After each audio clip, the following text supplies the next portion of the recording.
L'Afrique est le continent le plus développé du monde. Normalement, à cet instant, il y a un bug dans votre cerveau parce que toute votre vie, on vous a appris le contraire. Et si je vous disais qu'on vous avait menti?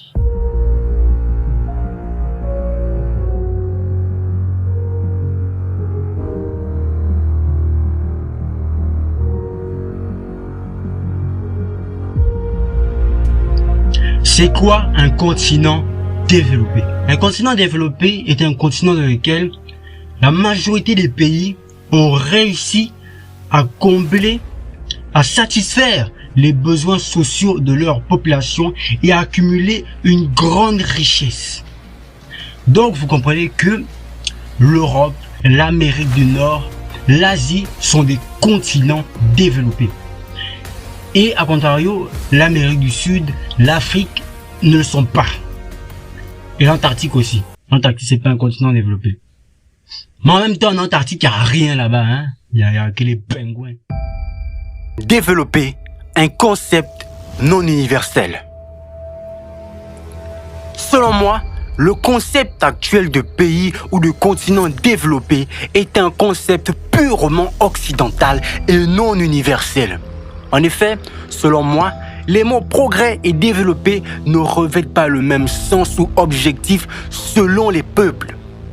Pour les Occidentaux, se développer, c'est augmenter l'ampleur, assurer la croissance économique, l'expansion de quelques pouvoirs, s'agrandir. Par exemple, chercher à développer son usine. Ce que je veux vous faire comprendre, c'est que la vision du développement chez les Occidentaux est matérielle.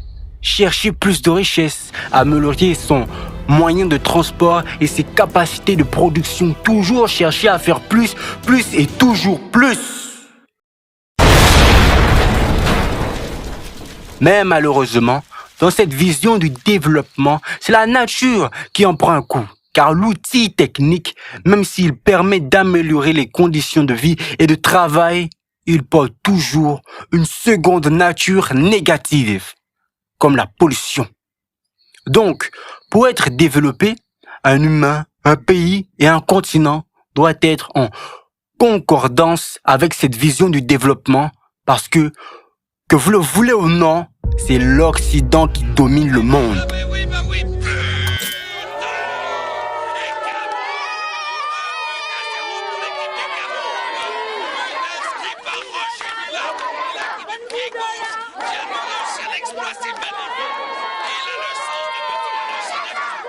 C'est sûr, ça c'est un but. Bande de vauriens, bande de vauriens. Vous ne respectez plus la coutume. La vision africaine du développement. Vous l'avez compris.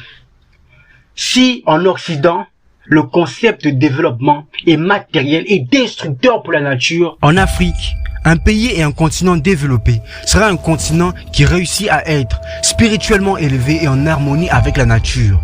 On ne cessera de le répéter, le meilleur développement est un développement durable. Malheureusement, dans la vision occidentale, nos descendants ne toucheront peut-être jamais un arbre réel. Donc, l'Afrique est le continent le plus développé parce que selon le concept occidental du développement, il est sous-développé. Comprends qui pourra.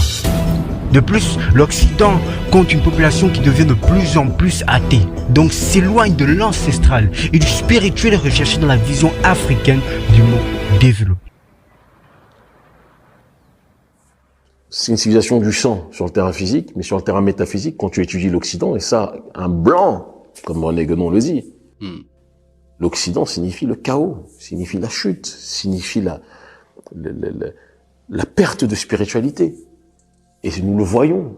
Nous sommes dans une civilisation, l'Occident, où il y a les records d'athéisme, les records de désacralisation des choses, manifestés, matérialisés, illustrés par des Charlie Hebdo, qui ne respectent rien de la sacralité.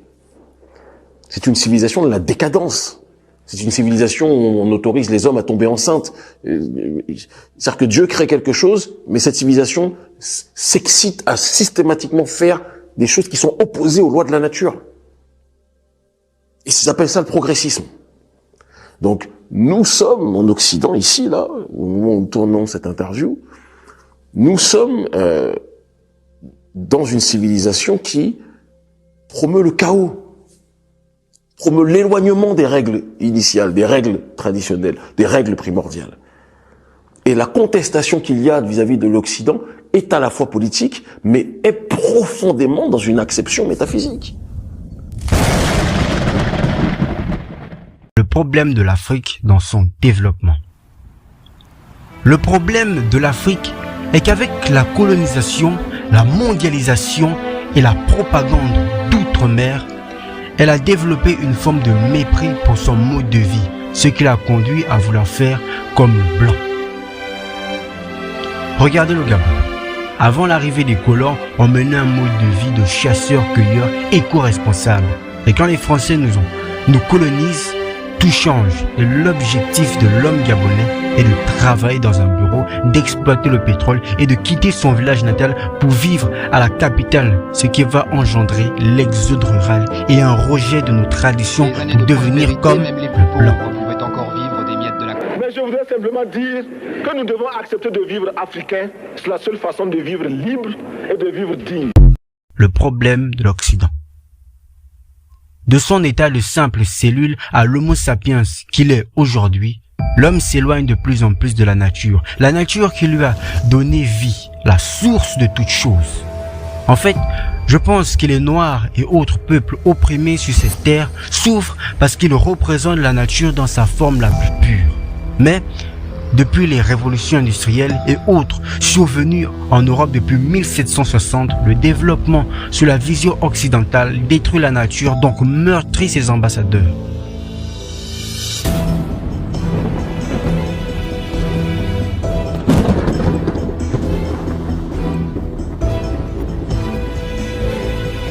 Il est impossible pour les Africains aujourd'hui de revenir à un mode de vie comme avant l'arrivée des colons, parce que leur arrivée apporte certes une destruction de nos environnements, la traite négrière et le franc CFA, mais il apporte aussi des progrès bénéfiques à l'amélioration des conditions de santé, car il est vrai qu'il faut revenir à la nature, mais la nature est hostile. Donc il est indispensable de concilier le fait d'être africain et d'assurer nos besoins sans s'éloigner de notre essence véritable au risque de devenir comme nos martyrs. Conclusion. Je me sentais très lourd. Mais ce matin, je suis très léger, je suis très grand, je suis tout beau, je suis heureux. Voilà, je suis bien heureux, j'ai vu tout ce que je voulais voir, j'ai vu mon mariage, j'ai vu mes promotions, j'ai vu mon travail, j'ai vu mes enfants, j'ai tout vu. Et je veux partir, je serai heureux. Parce que je sais ce qui m'attend. Grâce à l'Iboga.